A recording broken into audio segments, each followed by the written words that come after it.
I realised today that Matt Hancock is still an MP, but he won't be after the next election, nor will Dominic Raab, Sajid Javid or Harriet Harman. 78 MPs are planning to leave, and you can be sure that many others will lose their seats. But who'd be an MP these days? Constituents who don't understand why you can't fix their beefs with the council, whips who won't let you vote with your conscience. It's not even very well paid, especially if you don't get promoted. And now Keir Starmer wants to crack down on second jobs. All that said, there are still people who want to be in the palace where it happens. In fact, Sue Gray's son Liam Conlon has just announced he's running for the Labour ticket in the new seat of Beckenham and Penge. Marie, is there a particular mindset that you need in order to run as an MP for whatever party?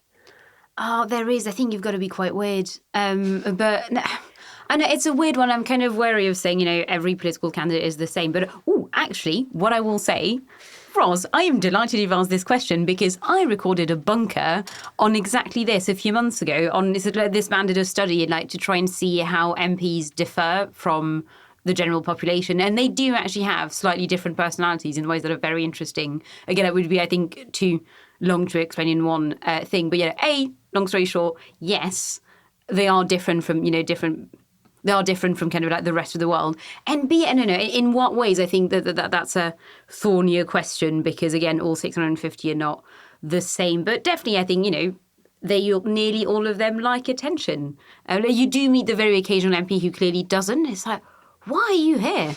But no, some level of, being quite gregarious. I will say that there's also kind of a, again, not in all of them, but there's clearly a bit of an internal void and, deep desire to be loved that will never quite be filled in, I think, a lot of them. Interesting fact, quite bleak one. I feel like my tone should have been slightly less up on that. But lots of MPs, and especially lots of people who eventually became prime ministers and cabinet ministers, etc., lost a parent, one or both parents at quite a young age. That's a massive deciding factor for a lot of politicians, which is fascinating. So yeah, they're just, I think, quite odd and/or they've had slightly bleak lives. Yay. Because it's an interesting one. In most jobs, you are chosen by your employer. And, of course, as an MP, you have to persuade people to vote for you, which is not the same thing at all. Does that, do you think, make a difference that having to go through that, popularity contest, which is essentially what it is, just only appeals to a certain kind of personality? I think it does. What I usually find interesting with MPs is that a lot of them have a sort of sense of, a sense of optimism, or a sense that things will broadly be fine, that I think not many other people have. And maybe it's just because I hang out with journalists who are cynics and, depressed most of the time. But no, so I do think there's a slightly steely, again, it's a weird mix of kind of steely kind of self-belief and thinking, well, I got picked by all those people and presumably, hopefully, they'll keep electing me, etc. But at the same time, there's obviously a massive constant insecurity that comes from going, oh God, what if, they stop loving me? So it's a very weird, I think, and again, I'm not saying this is every single member of parliament, but I think a fair few of them have that really slightly unsettling mix of massive ego, but also lots of self-doubt all the time. And the way these two interact can, I think, explain many of the ways in which British politics goes wrong. There's going to be a whole new intake, of course, and they're going to be younger. Do you think there's going to be a bit of a backlash against the Pestminster era?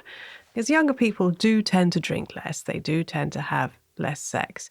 Are the days of hearing about MPs sexually assaulting people in clubs and exposing themselves to staffers in foreign hotels, which seem to come up virtually every week, are those days going to be over? Well, because I know that Podmasters is doing well as a company, but I don't think it has many court cases, money, so I will not name any names. But if I could name a number of people, both from the 2019 intake and also current lobby journalists who are kind of my age-ish, who are all creeps and sex pests, which is unbelievably depressing. Yeah, all of whom are kind of under 45.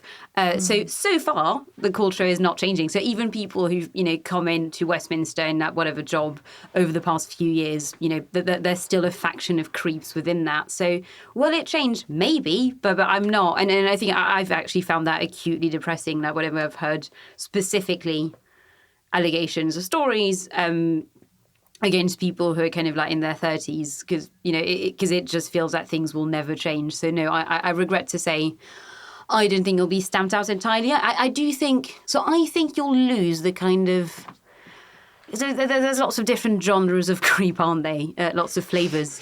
And I think you'll lose the kind of ones who kind of assume that those things are fine and kind of, you know, just get a bit drunk and a bit jolly and like put a hand on the arse, etc. So I think we'll lose those.